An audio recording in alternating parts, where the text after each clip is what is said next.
یہ جو ہندو کال کی اوتار ہے، ایک تو حضرت امام مہدی علیہ السلام، اس سے بھی ملانے کی بات کی جاتی ہے، اور دوسرا نبی پاک صلی اللہ علیہ وآلہ وسلم ہی وہ شخصیت ہے جو کانسیپٹ ہے نا اسلام بھائی ری انکارنیشن کا، اوتار کا، میں اس کو ماننے پہ مجبور ہوں، کیونکہ عیسیٰ علیہ السلام کے اوتار ہونے کا آقا علیہ السلام نے ذکر کر دیا، مہدی علیہ السلام کے اوتار ہونے کا آقا علیہ السلام نے انڈورس کر دیا۔ اتنی بڑی ہماری اتنی خوش قسمتیوں میں سے ایک خوش قسمتی یہ ہے کہ قرآن کی حفاظت کا ذمہ اللہ نے لیا۔ سورہ بقرہ کی آیت نمبر 79 ہے، اس میں اللہ تعالیٰ فرماتے ہیں، اور اس کی تفسیر آقا علیہ السلام نے خود سے حدیث میں رقم کر دی ہے کہ یہود و نصارہ نے، قرآن کا ذکر ہو رہا ہے، کتاب کے متوازی کتب تحریر کی اور پھر ان کو مذہب کی صورت میں لوگوں تک اس طرح سے پہنچایا کہ لوگ اصلی کتاب سے دور ہو گئے، اور آقا علیہ السلام کہہ رہے ہیں تفسیر میں، مجھے ڈر ہے میری امت بھی یہی کرے گی۔ ریزیمبلنس آپ کو یہ اس پہ بھی ملی ہے جو ان کے جنم ہوتے ہیں؟ عبداللہ بن عباس رضی اللہ عنہ سورہ طلاق کی آخری آیت کی تفسیر کرتے ہوئے کیا فرماتے ہیں کہ اگر میں تمہیں وہ تفسیر بتا دوں جو مجھے آقا علیہ السلام نے بتائی ہے تو تمہارے عقیدے ہل جائیں۔ باشعور لوگ ہیں اس جنگ کو ریکگنائز کر رہے ہیں، وہ یہ بھی دیکھ رہے ہیں کہ حق پہ کون ہے، ظالم کون ہے، مظلوم کون ہے، باطل کون ہے، اس کے ساتھ کھڑے ہونے والے کون ہیں۔ غزوہ ہند کا ہی آغاز ہے میرے اندازے میں غزوہ ہند سے پہلے کا، یہ پہلے جو کا آرماگیڈن ہے اس کے فوراً بعد مہدی علیہ السلام کا ظہور ہے اور غزوہ ہند کی ابتدا ہے، کیونکہ مہدی علیہ السلام کے بغیر غزوہ نہیں ہو سکتا۔ غزوہ وہ ہے جس میں آقا علیہ السلام موجود ہو۔ اب سوال پیدا ہوتا ہے یہ مہدی علیہ السلام کہاں کی بعد میں آقا علیہ السلام کو کہاں لے آیا؟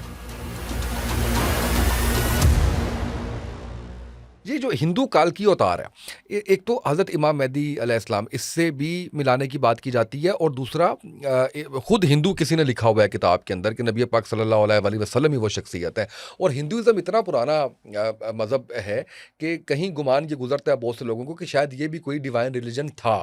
اس پہ میں تھوڑی سی کلیئر کچھ جاننا چاہ رہا تھا کہ آپ کی اسٹڈی یا آپ کا علم کیا بتاتا ہے؟ دیکھیں، میں تو اسٹوڈنٹ ہوں باقاعدہ ہندو مت کا اور بدھ مت کا، پڑھتا ہوں میں ان کتابوں کو اور ان سے بہت استفادہ کرتا ہوں۔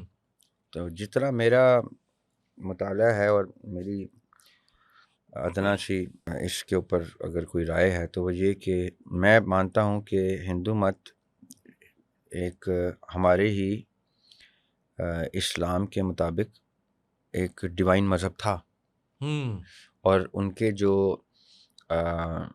ڈیوائن بینگز جو جن کا ذکر ہوتا ہے وہ واقعتاً کسی نہ کسی حوالے سے انبیاء علیہ السلام کی ڈیفینیشن پہ اترتی نظر آتی ہیں۔ قرآن میں اللہ تعالیٰ کہتے ہیں میں کوئی امت بغیر نبی کے اٹھا ہی نہیں سکتا، اٹھاتا ہی نہیں ہوں، تو ہر امت پہ ایک نبی اللہ تعالیٰ نے بھیجنا ہے۔ پھر سورہ الانبیاء میں اور سورہ صاد میں دو جگہ ذکر ہے ذوالکفل کا۔ ذوالکفل کو ہمارے برصغیر کے ایک محقق گزرے ہیں، مناظر احسن گیلانی صاحب، یہ بڑے خاص محقق ہیں، ان کا بڑا علمی کنٹریبیوشن ہے ہماری مذہبی فکر میں۔ یہ کہتے ہیں کہ ذوالکفل جو ہیں وہ سدھارتھا گوتما ہیں، جو قرآن پاک میں نبی کی ڈیفینیشن میں جن کا ذکر ہے، اور سدھارتھا گوتما وہ ہیں جو ہندو گھر میں ہندو پیدا ہوتے ہیں اور بڑے کیا کہتے ایلیٹ کلاس فیملی سے تعلق رکھتے ہیں، واریر بھی ہیں، ٹریننگ لی بھی انہوں نے، بیٹل کی بھی، اور اچانک سے وہ ساری چیزیں ترک کر کے کسی ایک رستے پہ چلتے ہیں، اور وہاں سے بدھ مت کی بنیاد اسٹیبلش ہوتی ہے جو ہندو مت کا ہی ایک آف شوٹ ہے، پورشن جی۔ تو میں یہ سمجھتا ہوں یہ جتنی بڑی ہستیوں کا ذکر ہے، جیسے برہمان کا ذکر ہے جو، جی میں سمجھتا ہوں وہ برحمان ہے۔ میں ذاتی طور پہ اپنے مشاہدے کی بات بتا رہا ہوں کہ قرآن میں جو رحمان ہے وہی ہندو مت میں برحمان ہے۔ ہم بسم اللہ کہتے ہیں، بے کا ورڈ ہم یوز کرتے ہیں ود کے ساتھ، تو برحمان کا مطلب ہے رحمان کے ساتھ میرے اندازے میں عربی میں۔ تو جو برحمان ہندو مت میں ہے، میں کیونکہ ہندو مت کی ہسٹری اگر آپ پڑھیں تو جو رامائن اٹ سیلف ہے، جو ہندو مت میں ان کے رام بھگوان کی کوٹیشنز ہیں، احادیث ہیں، ان کے بھگوان کی میرے اندازے میں اسلام کے کسی نہ کسی حوالے سے، وہ بھی کوئی مجھے تو بائی ڈسکرپشن کوئی نبی دکھائی دیتے ہیں، وہ 7000 BC کی گفتگو ہے، 7000 بفور ایئرز بفور یس اینشنٹ ٹائمز، 5000 BC میں تو ریکارڈ ہو چکی ہے کسی نہ کسی حوالے سے۔ پھر یہ جو وید ہیں، یہ جو گیتا ہے، یہ بھی ہزاروں سال پہلے کی کتابیں، اب ہزاروں سالوں میں کیسے کیسے مذہب اپنا ایک بدلتا گیا اپنے بدلتا آپ ہے. کو. سورہ بقرہ کی آیت نمبر 79 ہے، اس میں اللہ تعالیٰ فرماتے ہیں، اور اس کی تفسیر آقا علیہ الصلوۃ والسلام نے خود سے حدیث میں رقم کر دی ہے کہ مجھے ڈر ہے کہ، اب وہ تفسیر میں کہہ رہے ہیں، مجھے ڈر ہے کہ میری امت بھی ایسا ہی کرے گی جیسے سورہ بقرہ کی آیت نمبر 79 میں اللہ تعالیٰ کہہ رہے ہیں کہ یہود و نصارہ نے کتاب، قرآن کا ذکر ہو رہا ہے، کتاب کے متوازی کتب تحریر کی اور پھر ان کو ایک مذہب کی صورت میں لوگوں تک اس طرح سے پہنچایا کہ لوگ اصلی کتاب سے دور ہو گئے. اور آقا علیہ السلام کہہ رہے ہیں تفسیر میں، مجھے ڈر ہے میری امت بھی یہی کرے گی، اور ہم کر رہے ہیں. ہم نے، لیکن اس میں بھی دریاب بھائی کتنی بڑی ہماری اتنی خوش قسمتیوں میں سے ایک خوش قسمتی یہ ہے کہ قرآن کی حفاظت کا ذمہ اللہ نے لیا. قرآن سے اگر آپ کو کسی قسم کا کسی کا اختلاف، کسی مکتبہ فکر کا اختلاف دکھائی دیتا ہے تو اس مکتبہ فکر کے خوبصورت ترین اختلاف کا خوبصورت ترین جواب قرآن میں موجود ہے. آپ کو کسی اور کتاب کا سہارے کی ضرورت نہیں ہے. میں اس آیت کو اس نظر سے دیکھتا ہوں کہ قرآن اپنی حفاظت کا ذمہ خود لیتا ہے. تبدیلی حفاظت سے مراد نہیں ہے. میں نہیں سمجھتا قرآن کی تبدیلی. دیکھیں، میں آپ کو اب چھوٹی سی بات بتاتا ہوں، آج آپ کی پوڈ کاسٹ بڑی کنٹروورشل ہو جائے گی. قرآن پاک کی ترتیب جو ہے نا، وہ بھی ہمیں ہسٹری کی کتابوں سے مل جاتی ہے. اور وہ ہسٹری کون سی ہے؟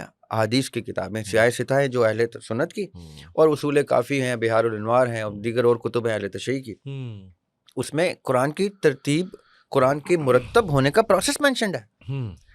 جب آقا علیہ السلام کا وصال ہوا ہے تو ابو بکر صدیق رضی اللہ عنہ کی خلافت تھی، تو حضرت عمر رضی اللہ عنہ حضرت ابو بکر صدیق کے سامنے پیش ہوتے ہیں اور کہتے ہیں کہ حفاظ قتل ہو گئے ہیں. یہ جو جب منکرین زکوٰۃ کا جو پورا تنازع تھا، اس میں بڑے بڑے حفاظ قتل ہو گئے تھے، شہید ہو گئے.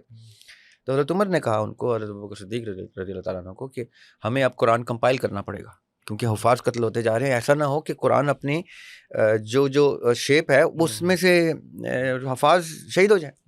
تو ابو بکر صدیق رضی اللہ عنہ نے کہا، میں ایسا کوئی کام نہیں کروں گا جو میرے نبی نے نہیں کیا.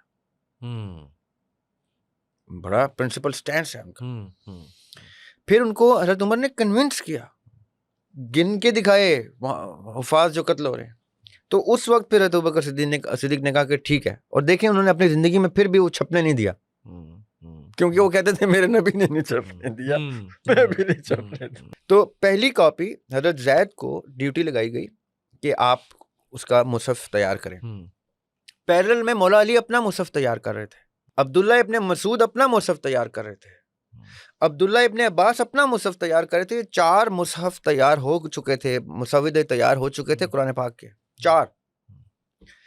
پھر حضرت عمر رضی اللہ عنہ کا دور آیا، نہیں چھپا قرآن، کیونکہ وہ زیر بحث رہا کہ اس کی ترتیب کیسے رکھنی ہے، کون سی صورتیں رکھنی ہیں، کون سی آیتیں رکھنی ہیں، کون سی تفسیر رکھنی ہے. یہ بڑے خوبصورت ہیلتھی کانورسیشن ڈسکشن رہی ہے. حضرت عثمان رضی اللہ عنہ کے دور میں قرآن کو فائنل شیپ جب دی گئی تو اس پہ اصحاب نے اعتراض بھی کیا ہے، یعنی ڈائلاگ کیا. مولا علی علیہ السلام کا قرآن مسودہ ایک طرف تھا، اور عبداللہ بن مسعود رضی اللہ عنہ تو سڑکوں پہ نکل گئے تھے. انہوں نے باقاعدہ نا وہ پھٹے رکھ کے تو لوگوں کو اکٹھا کرنا شروع کر دیا کہ یہ میں اس قرآن کی کاپی کو مانتا ہی نہیں. یہ اختلاف ایگزسٹ کر رہا ہے. تو کیا اس وقت وہ آیت ایگزسٹ نہیں کرتی تھی کہ قرآن اپنی حفاظت کا ذمہ خود لیتا ہے؟ میں اور آپ تو کوئی حیثیت ہی نہیں رکھتے.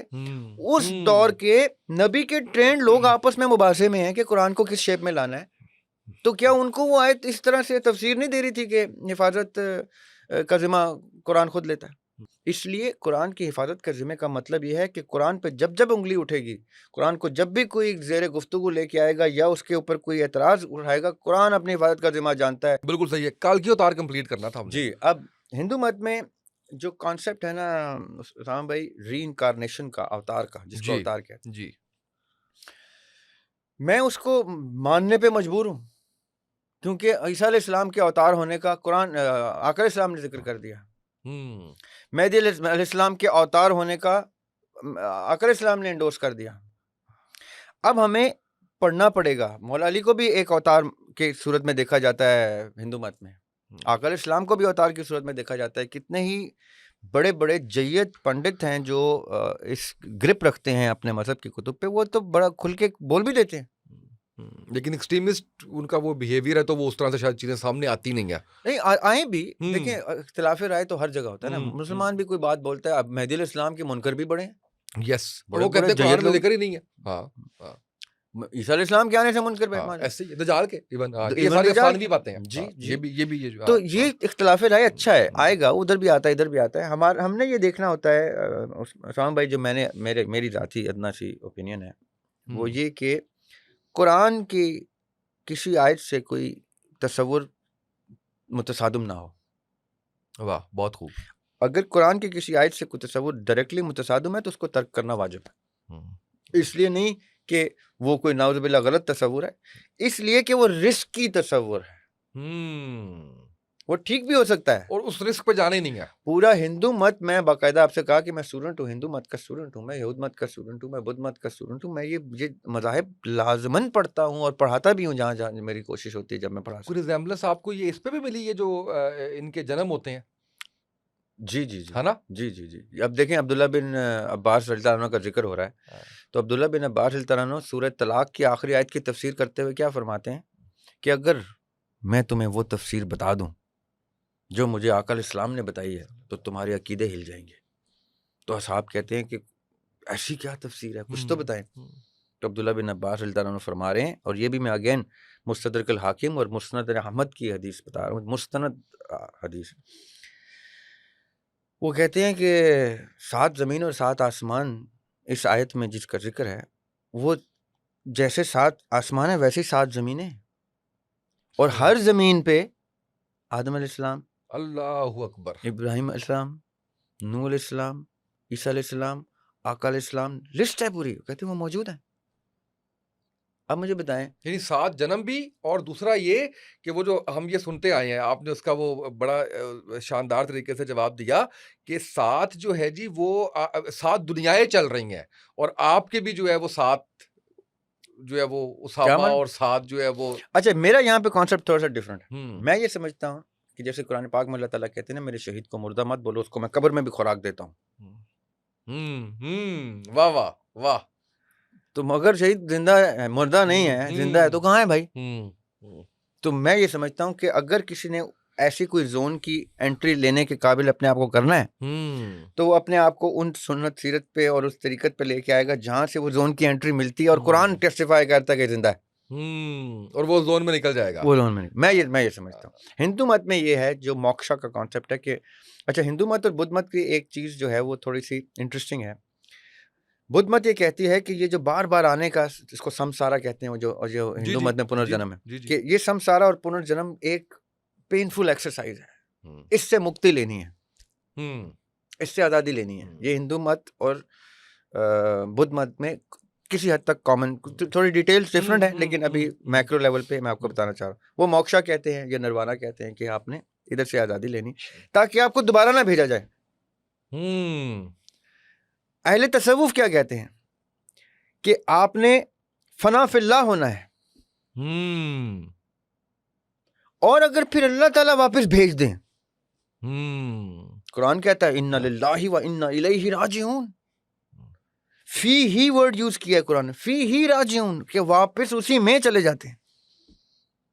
اب شیخ ابن عربی جن کو اپوز کرنے والے جہاں ہیں وہاں پہ ان کو شیخ اکبر کہنے والے بھی موجود ہیں. شیخ اکبر ٹائٹل تھا شیخ ابن عربی کا. وہ کہتے ہیں کہ آپ نے فنا فی اللہ ہونا ہے, اور اللہ تعالیٰ کے اختیار میں اپنے آپ کو ایسے دینا ہے کہ اللہ تعالیٰ کہیں کہ دوبارہ جاؤ تو میں دوبارہ جاؤں گا, جتنی دفعہ کہیں گے میں آتا جاؤں گا. یہ ہے وہ کامنلٹیز جو ہندو مت, بدھ مت اور اسلام کے اہل تصوف میں, اور پھر اہل سنت کے جید صحابی عبداللہ بن عباس رضی اللہ عنہ کی تفسیر سے, اور پھر اہل تشیع کے رجت کا جو کانسیپٹ ہے, مولا علی کا واپس آنا, 8 اماموں کا واپس آنا, اور نہ صرف ان کا واپس آنا, فرعون کا واپس آنا, نمرود کا واپس آنا, تو یزید کا واپس آنا, اور حق کی فتح ہونا اور باطل کو قتل کرنا, یہ ان کے بھی کانسیپٹس ہیں. گریک میتھولوجی کہتی ہے 8 دفعہ کوئی سائیکل ہوتا ہے. تو یہ سب کے سب کہیں نہ کہیں آپس میں متفق ہیں کسی نہ کسی ایسی زون کے جو ہمیں اس لیے بھی نہیں بتائی جاتی کہ کہیں مذہب بہت خلائی نہ ہو جائے، کہیں مذہب کو دنیا پریکٹیکلٹی سے شریعت سے دور ہو کے تفکر میں نہ پڑ جائے، تو وہ خانقاہوں کلچر دوبارہ نہ چلنا شروع ہو جائے. ہم پریکٹیکل کریں دین کو، اور واقعی شہادت کا اور ان چیزوں کا کانسیپٹ، جہاد کا کانسیپٹ لے کے آئیں. اور میں مزے کی بات بتاؤں، یہ اہل تصوف ہیں جنہوں نے یہ جنگ کا اور جہاد کا کانسیپٹ انٹروڈیوس کیا تھا. یہ جو رباط کا کانسیپٹ ہے نا، ڈیفنس کی ٹریننگ کا، جو ہم نے ہمارے دور میں تو ہوئی، آپ کیونکہ آپ کے دور میں نہیں، ہمارا لاسٹ سیشن تھا پاکستان میں NCC کا. جی سنا ہوا ہے. جی ہمیں ٹریننگ دی جاتی تھی. یہ کانسیپٹ رباط کا کانسیپٹ حضرت عمر رضی اللہ عنہ کے دور میں انٹروڈیوس کیا گیا تھا، باقاعدہ انفورس کیا گیا تھا اسٹیٹ کی طرف سے کہ ہر بچے نے ٹریننگ کرنی ہے بیٹل کی. یہ رباط کا کانسیپٹ اہل تصوف کا کانسیپٹ ہے. یہ مولا علی نے کوفہ میں جب اپنا بسیرا کیا تھا تو حسن بصری یہاں سے نکلے تھے اور بصرہ میں گئے تھے، انہوں نے رباط کے کانسیپٹ کو انٹروڈیوس کیا تھا، جو بعد میں شیخ حضرت شاہ ولی اللہ محدث دہلوی جو ہے انہوں نے 1700-1800 میں یہاں پہ رباط کا کانسیپٹ انٹروڈیوس کرایا تھا، جس کی بیسس پہ ان کے نواسے شاہ اسماعیل شہید نے شہادت لی تھی جنگ میں بالا کوٹ میں. یہ جو جنگ کا اور پریکٹیکل شہادت کا کانسیپٹ ہے، یہ اہل تصوف کا خاصہ ہے. ہم نے جو خانقاہ کلچر دیکھا، یہ تو ڈھونگ ڈرامہ کلچر دیکھا نا. اصلی جو خانقاہ کلچر تھا وہ خانقاہ کہتے ہی اس کو تھے جہاں سے تحصیل علم ہوتا تھا. ایسی کوئی ریچول نہیں ہوتے تھے، پوجا پاٹ نہیں ہوتے تھے، تحصیل علم ہوتا تھا. وہاں کا اسکالر جا کے بڑے بڑے جید لوگوں کے ساتھ بیٹھ کے آرگیومنٹ کرتا تھا. پریکٹیکلٹی تھی. اور شاہ ولی اللہ سے بڑا صوفی کون ہے؟ سو دا پوائنٹ از، اب آتے ہیں غزوہ ہند پہ، کہ اب ہمارے لیے یہ ساری باتیں خلائی اگر لگتی ہیں تو پریکٹیکل دیکھ لیں. جنگ شروع ہو گئی. اور الحمدللہ کہ ہمارے جتنے باشعور لوگ ہیں اس جنگ کو ریکگنائز کر رہے ہیں. وہ یہ بھی دیکھ رہے ہیں کہ حق پہ کون ہے، ظالم کون ہے، مظلوم کون ہے، باطل کون ہے، اس کے ساتھ کھڑے ہونے والے کون ہیں. غزوہ ہند کا ہی آغاز ہے یہ غزوہ ہند سے، میرے اندازے میں غزوہ ہند سے پہلے کا، یہ جو آرماگیڈن ہے اس کے فوراً بعد مہدی علیہ السلام آئیں گے. صحیح.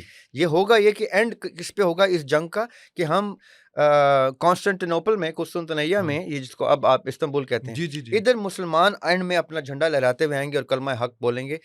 اس سے پہلے 1/3 of Muslims will remain only. 2 ارب اگر مسلمان ہیں تو 70 کروڑ مسلمان شہید ہو جائیں گے. تو نظر بھی آ رہا ہے کہ جو جس طرف بات جا رہی ہے، 70 کروڑ شہید ہو جائیں گے، 70 کروڑ بے گھر ہو جائیں گے، 70 کروڑ بچ جائیں گے جو اللہ کا نام لینے نام لیوا ہوں گے. وہ استنبول میں کلمہ حق اور اپنا پرچم لہراتے ہوئے آئیں گے. اس کے بعد مہدی علیہ السلام کا ظہور ہے اور غزوہ ہند کی ابتدا ہے. کیونکہ مہدی علیہ السلام کے بغیر غزوہ نہیں ہو سکتا. غزوہ وہ ہے جس میں آقا علیہ السلام موجود ہو. اب سوال پیدا ہوتا ہے یہ مہدی علیہ السلام کہاں کی بعد میں آقا علیہ السلام کو کہاں لے آیا؟ تو ایک صحابی تھے، میں نام ان کا بھول گیا ہوں، وہ میرا فیورٹ جو ہے وہ حضرت ام سلمہ کے پاس آتے ہیں، ہماری ام المومنین سلام اللہ علیہ. ان کے پاس آتے ہیں اور کہتے ہیں کہ میں نے خواب میں آقا علیہ السلام کو دیکھا ہے اور وہ مٹی میں اٹے ہوئے ہیں اور ان کے ہاتھ میں ایک شیشہ ہے، شیشے کی بوتل ہے، اس میں خون ہے. تو میں ان سے پوچھتا ہوں کہ یہ آقا یہ کیا؟ تو کہتے ہیں یہ میرے بیٹے حسین اور اس کے ساتھیوں کا خون ہے. تو ام سلمہ کہتی ہیں ایسے کر کے نا کہ اس کا مطلب ہے حسین شہید ہو گئے علیہ السلام، کیونکہ وہ 10 محرم کا دن تھا جب یہ خواب آیا. تو میں اس سے کیا ڈرائیو کرتا ہوں اسامہ بھائی، میری نا عادت ہے کسی حدیث سے یا آیت سے نا کوئی نتیجہ اخذ کرنا، کہ اس غزوے میں، اس کربلا کے مقام پہ اگر آقا علیہ السلام موجود ہیں اور شیشی میں خون اکٹھا کر رہے ہیں تو ان کی موجودگی اس واقعے کو غزوہ بنا دیتی ہے. میں جو سمجھا تھا وہ یہ بھی تو تھا، میں بالکل سمجھ گیا، بہت زبردست. یہ بھی تو تھا کہ جب صحابی رسول صلی اللہ علیہ وسلم نے آپ سے وسلم سے سوال کیا کہ کیا آپ ہی امام مہدی ہوں گے، تو آپ خاموش رہے. جی تو یہ بھی ایک جو ہے وہ اس کے اوپر بھی ظاہر ہے کہ ہمارے پاس نہ ہاں ہے نہ ہے. میں یہ سمجھتا ہوں آپ کی بات کو انڈورس کرتے ہوئے کہ آپ ہی مہدی ہوں گے. اگر حسین علیہ السلام اور ان کے بچوں کی اس شہادت کے دوران آقا علیہ السلام ان کا خون مبارک کلیکٹ کرنے خود آ گئے ہیں اور ام سلمہ سلام اللہ علیہ فرما رہی ہیں کہ ٹھیک ہے وہی ہیں، اور آقا علیہ السلام نے فرمایا کہ اگر کوئی شخص مجھے خواب، اور صحابی کی بات ہو رہی ہے، عام میرے آپ کی بات نہیں ہو رہی، کوئی شخص مجھے خواب میں دیکھے تو تسلیم کر لینا کیونکہ شیطان میرا روپ نہیں دھار سکتا. تو آقا علیہ السلام ہی موجود ہیں. تو اگر آقا علیہ السلام نے انڈورس کر دیا، ام سلمہ نے انڈورس کر دیا، تو کیا مہدی علیہ السلام کے دور میں وہ نہیں آئیں گے؟ کیونکہ مہدی علیہ السلام بھی تو انہی کے بیٹے ہیں، بی بی فاطمہ تو زہرا سلام اللہ علیہ کے بیٹے ہیں، انہی کی نسل سے ہیں، اور حسین علیہ السلام بھی. تو آئی بلیو کہ آقا علیہ السلام کی پریزنس دیکھیں، ہم کلمہ پڑھتے ہیں لا الہ الا اللہ محمد رسول اللہ، اور اس کی ٹرانسلیشن کیا کرتے ہیں کہ کوئی الہ نہیں سوائے رب کے، اور محمد صلی اللہ علیہ وسلم اللہ کے رسول ہیں۔ واہ، بہت خوب، بہت خوب، بہت خوب۔ وہ آج بھی ہیں، وہ کل بھی ہوں گے، وہ رہتی دنیا تک ہوں گے، اور ساتھ کے ساتھ عالم کیا، وہ 70 عالم میں ہوں گے۔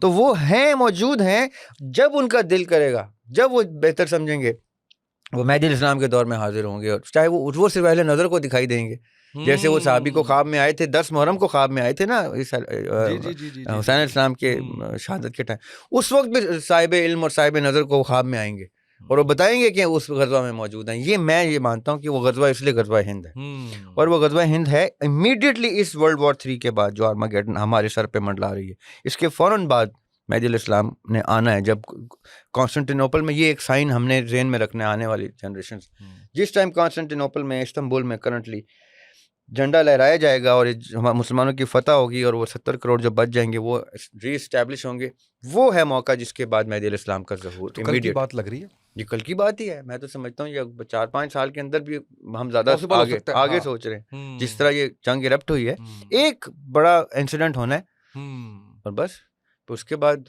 ہم مر بھی جائیں اس جنگ میں تو ہمارے آنے والی نسلیں مہدی علیہ السلام کو بنفس نفیس دیکھیں گے انشاءاللہ۔ اللہ دوبارہ موقع دے تو ضرور بیٹھیں گے۔ بہت سی چیزیں جو ہے وہ ایسی رہتی ہیں جس کے اوپر بہت سی بات کرنے والی ہے، اور میری دعا ہے اللہ سے کہ اللہ آپ کو جزائے خیر دے جو کام کریں۔ آخر میں مجھے تھوڑا سا بتا دیجئے وسیلہ کے بارے میں بڑا متاثر ہوا اس سے، اس کا کوئی رجسٹریشن کا طریقہ، کیسے کوئی اس میں شرکت کر سکتا ہے، کیسے کام کرتا ہے، یہ ہماری جنریشن کے لیے بڑا ضروری ہے۔ سر وسیلہ ایک آن لائن کمیونٹی ہے، اور اس کمیونٹی کے 2 رخ ہیں، ایک ایکیڈیمکس اور ایک اس کی کمیونٹی کی ڈیموگرافکس، کہ اس میں ہر شخص، چاہے وہ ہمارے 7 9 سال کے بچے اس میں جو شامل ہیں وہ، یا چاہے وہ 60 70 سال کے لوگ جو شامل ہیں، وہ کلیکٹیولی ایک بڑے خوبصورت بینڈ بناتے ہیں کلرز کا۔ یہ سب ایک دوسرے one for all and all for one کے کانسیپٹ کے اوپر کھڑے ہیں۔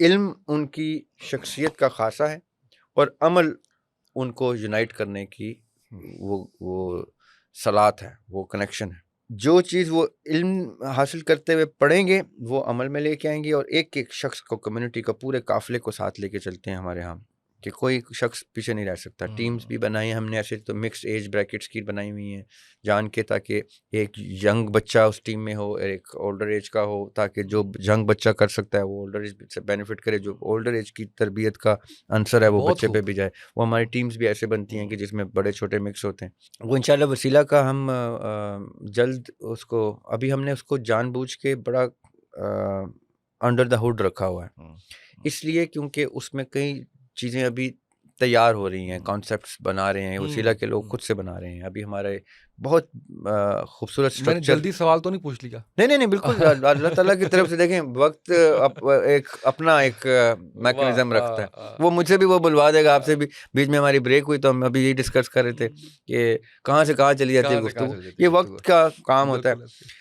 تو وسیلہ میں ایکیڈیمکس کے لیے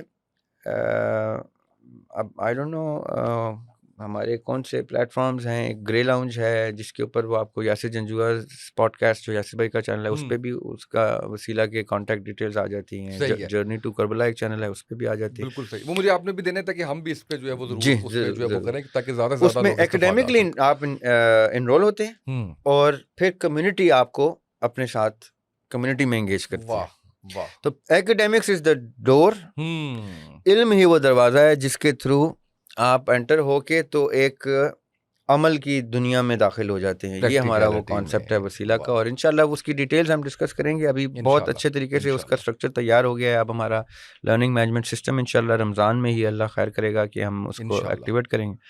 بہت شکریہ ضیاء بھائی، بہت شکریہ۔ ناظرین، میرے پاس کلوزنگ ریمارکس نہیں ہیں۔ آپ نے جو سنا، آپ نے جو دیکھا، جو چیزیں تھیں، یہ ایک ایسا صدقہ جاری ہے ضیاء بھائی کی جانب سے کہ جو پورٹلز پہ موجود رہے اور آنے والی نسلیں بھی اس سے بہت کچھ سیکھیں۔ بڑی چیزیں ایسی تھیں جس سے آپ کو اختلاف اختلاف بھی ہو سکتا ہے، لیکن میں یہ سمجھتا ہوں کہ دریاب بھائی نے یا میں نے جو بھی گفتگو کی ہے وہ اپنے بھرپور ایک پازیٹیو نیت کے ساتھ جو ہے وہ چیزیں آپ کے سامنے رکھی ہیں۔ آج کے پوڈ کاسٹ سے اتنا ہی، اجازت دیجیے، اللہ حافظ۔